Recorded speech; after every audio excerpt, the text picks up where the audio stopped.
1 minute, the company yacht was cutting smoothly across the deep blue water, laughter and polite corporate conversations floating in the salty air.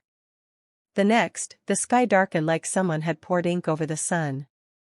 Waves rose like walls. The crew shouted. Glass shattered. And in the chaos, Daniel held on to the railing with one hand and his phone with the other, the last message from his 7-year-old daughter still glowing on the screen. "Come home soon, Daddy." Daniel was just a maintenance supervisor at the firm. A single father.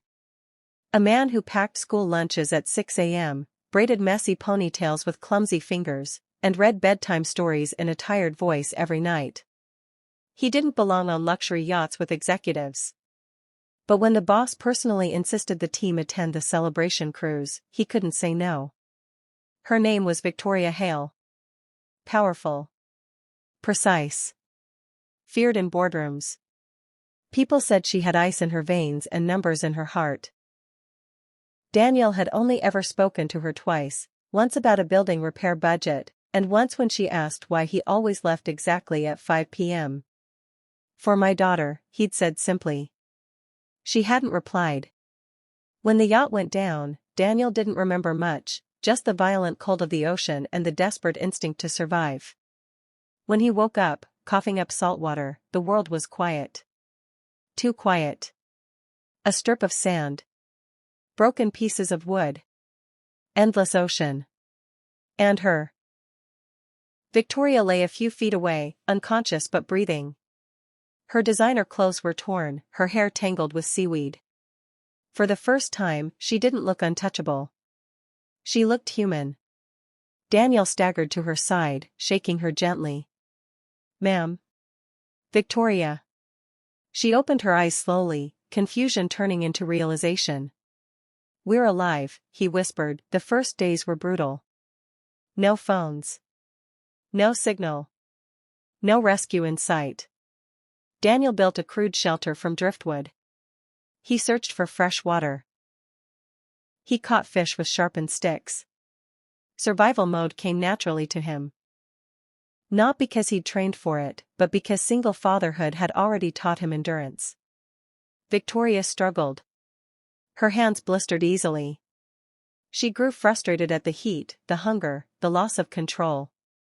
The woman who commanded thousands couldn't command the tide. More than once, Daniel caught her staring at the horizon with something close to fear in her eyes. At night, under a sky violently full of stars, she would ask about his daughter. "Emily," he'd say softly. "She hates broccoli. Loves painting. Thinks I can fix anything." His voice always changed when he spoke about her. Softer. Warmer. Alive. On the 7th night, Victoria finally broke. "I don't know how to do this," she admitted, her voice trembling as wind howled around their fragile shelter. "I don't know how to be helpless." Daniel looked at her carefully. "You're not helpless." "I built an empire," she snapped, then immediately seemed ashamed of her tone. "And none of it matters here." He nodded. "Out here, titles don't feed you. Money doesn't build shelter. People do." Silence stretched between them. Then she asked the question that changed everything. "When we get back, would you ever consider working directly with me?" He frowned slightly. "Ma'am? I've spent my life chasing growth charts and profits," she said quietly. "But watching you, the way you fight to survive because someone small is waiting for you. I've never fought for anything like that." The ocean breeze softened.